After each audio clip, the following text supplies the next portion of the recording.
Hi. Hi. So today, Pontip wanted to talk about death. Death.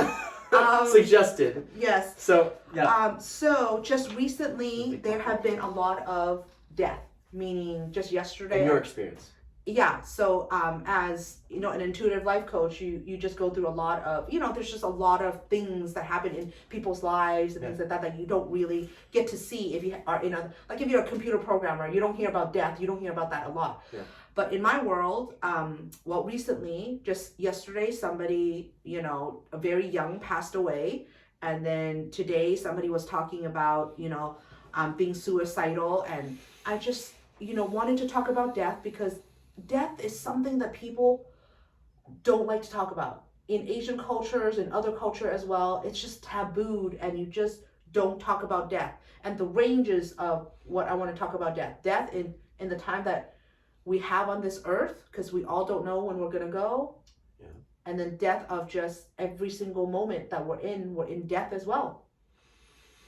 Yeah, this kind of reminds me of, we talked about duality a bit, and it's like life and death, right? And so we're here for a limited amount of time on this planet as our ego personalities, as these personalities. But what I accept is that we're infinite beings in a body. Sorry, I just burped a little bit. And our consciousness experiencing life, and we're an extension of that universal consciousness. So what I accept is that there's no death, it's just life, and we transition into non-physical from our physical vantage point. But it does give a certain amount of agency and I think appreciation for the time that we have here. Like you and I co-creating right here, right now. That's so nice to think about. I was just thinking about, hey, we don't have that much time in this world. Yeah. Okay, you know what? Let me rephrase that. So we do have time, right? I am a certain age and I've lived a certain amount, but then I look back on it, I was like, it's like that instant. Like it just, and then I still have a certain number of years. But the thing is, I don't know how much time I have. Yeah. So I live from a space of just do whatever the F you want. Whatever it is. I mean, look, I'm a diabetic, so I'm trying to, get off medication and lose weight, but I don't, I do stuff in moderation, but I also do stuff in moderation. And you say all the time, who said I think it was Maya Angelou, her moderation, all things, even moderation. Yes. So for me, I live from the space of just do whatever you want to do. And with Abraham's teaching, do what feels good and then follow impulses like that. While taking good advice, taking care of yourself, being sensible and doing all these things. I'm just saying you don't know the amount of time that you have, whether it's a long time and you have to care for yourself or something's going to happen and you have an illness or something's going to happen and you cross over, you pass, or somebody else pass. You just don't know. Yeah. You had mentioned earlier, and you touched base on a little bit, but being in the line of work that you're in, you talk to a lot of people, and you're relating to someone that might be like a programmer that doesn't talk to as many people, or at least in that context. Yeah. And what does that do? Because what does that do for you? Oh, okay. Yeah. Great question. Well, thank you. Okay. So what happens is that you get to view life, you get to see and hear about life that is happening, that is outside your little bubble. Yeah. And you get to know that life happens all the time. And what I want to say is everybody is going to experience like somebody's, death, whether it's your mom, your older people or a coworker or whatever.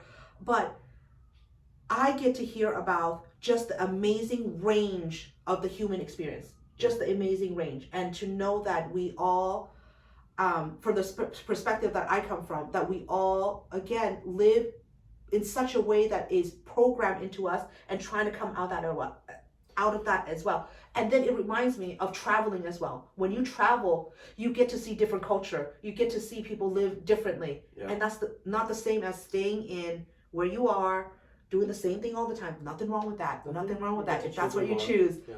But just traveling and just going outside and expanding your mind. That's what being exposed to people, not just in coaching, but then in traveling and things like that as well. Yeah. What was it? You know what that gives me?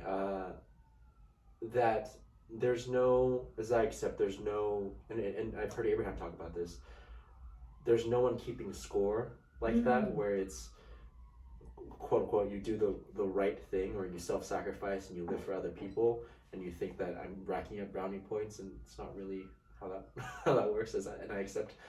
And so it's like, really, I think I don't want to get personally to my deathbed, or the last, of this experience as Eric, and like, oh fuck, excuse me, I wish I did this, or I wish I did that, because there's always like, oh, I'll do it tomorrow, I can do it next week, and while that's true most of the time, and nothing wrong with not taking time to do what you want to do, it's like, really, you can only do that for so many weeks before it's like, that was my life.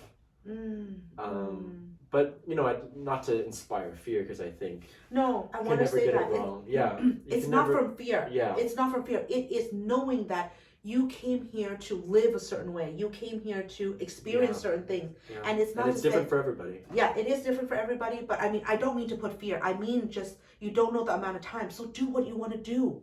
Yeah. Do what you want to do. Do what you want to do. Yeah. And explore life. Explore. Yeah. This physical environment we're in. But then I also wanted to get in a little bit of, while I'm talking about just the physicality of death eventually, of old age or illness or accident or whatever it has been. Yeah. We actually die every single moment of every single day. I know you guys stay with me because the only change is constant, and we are always changing. So our old self, our consciousness, who we are, dead right now, yeah. And new, now. Yeah. All our powers in the now. Yeah. Yeah. So I mean, let's expand on that, because I think this is what people are gonna really find amazing and inspiring, because you start from this moment, completely different energy, completely different you, and you don't have to look back and go, oh, I didn't do that. Oh, I was like that before. You don't start that way. You don't have to. No. You don't have. Oh yeah, you don't have to. If it's helpful, please do it. Most of it might not. Yeah, if it's helpful, do it. And sometimes I think a lot of us do it, and it's not helpful, but that's what we're used to doing. So Eckhart. Just said Eckhart. Eckhart might put it like presence, because you don't have to. And I think I've heard him talk about how someone who has amnesia is more themselves than someone who has carried this story for 50 whatever years it might be of, I am this, I am that. We have a lot of different stories that we carry, but you're new. You have the potential to be new every single moment, and to live every way, whatever it is that you want. So do it. Yeah. I have on my website, I have this quote that I have, which is, every single day is a new chance to, you know what, I forgot the quote, but Is that good? Yeah. But it's just, when you go to sleep, when you wake up, you get a new chance, because sometimes momentum, and throughout your day, it's hard to stop momentum sometimes. Yeah. And then when you go to sleep and you wake up, it's a new chance to be a new you. Yeah. New energy, new attitude, new perspective, Yep. just newness of just doing that. And yeah. And I was just gonna say, how can you get into that space in the morning of the newness? Oh, well, a lot of the time I think what we do is we think about yesterday, and we do pick up where we last left off. So one thing that you can do is you can go to bed in alignment. You can go to bed feeling good, and then when you come back into consciousness, you're from that fresh start. Meditate in the morning. You can meditate in the morning, which will calm and you raise your vibration, and you kind of have that fresh start, and you can carry the momentum of that day to day. What do you think? I agree. So what I do in the morning as well Yeah. is I have the gratitude practice. Yeah. So as soon as I wake up, I'm like, oh, I love feeling the warmth in my bed. I'm so thankful for the blanket. I'm so thankful that, and I just start listing off things that I'm thankful for. And then when I feel good, then I get up. Yeah. And, it's really, you can do it for a minute. You can do it for 5 minutes, whatever it is. But for me, as soon as I wake up, that is when I start my gratitude practice, because that's the easiest. I have nothing else to do except for lay in bed and just go, what am I thankful for? And I do it willingly. I do it as my self-care practice, because that is how I get into the great attitude that I get into every single day. Yeah. You get more of what you focus on. Yeah. Yeah. Oh, it's a great focuser. Yeah. Yeah, and so it goes back to practice. I think you've mentioned before. I think just practicing, practicing focus and using your faculties to direct where you put your focus to create what you want. Mm. You know. Yeah. You know what? I also want to bring up something that is a little controversial, which is suicide. Ooh, okay. Suicide. I was wondering if okay. Yeah, because I don't make it a wrongness that people commit suicide.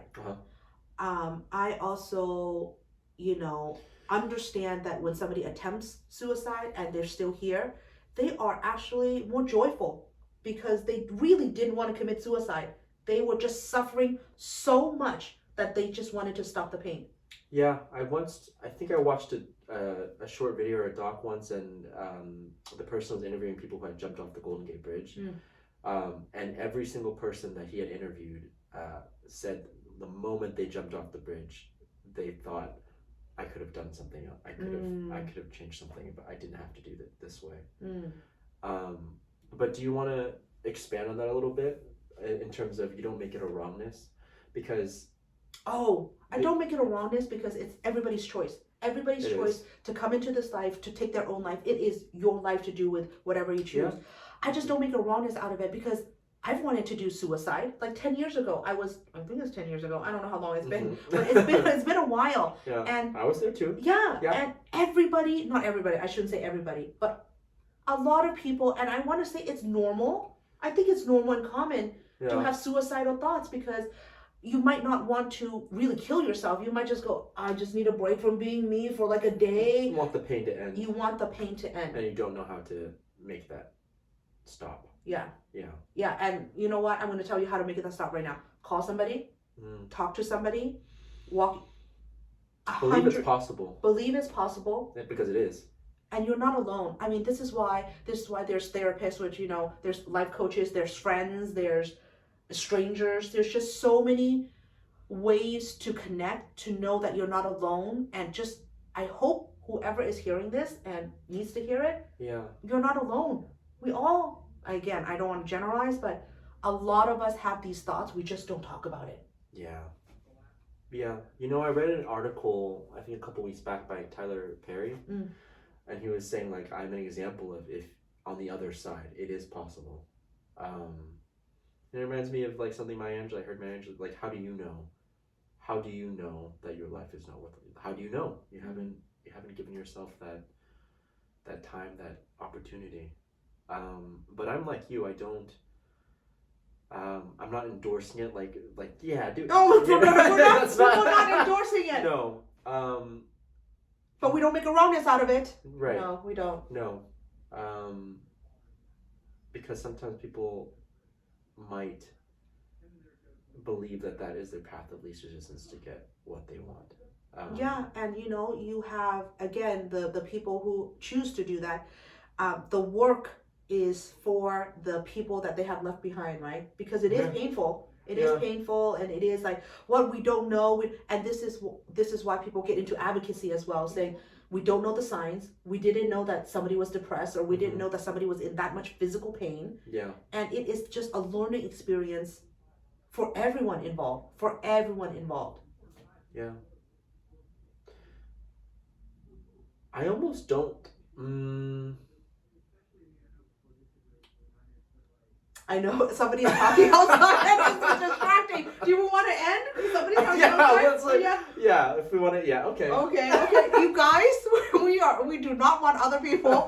You know what? We are getting better and better and better, right? Yeah, we're getting better. So if you like our talk about death, please like, subscribe, and share.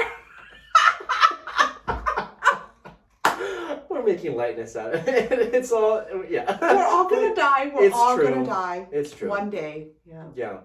Well, we don't know. Life and life. Oh, that's right, because you said it. We're eternal. We're eternal. I think that'll be a surprise for all of us on the other, retransitioning to non-physical. I believe seeing from that perspective of, because there's no resistance in that. No, but I also believe in reincarnation, and I also believe in past lives.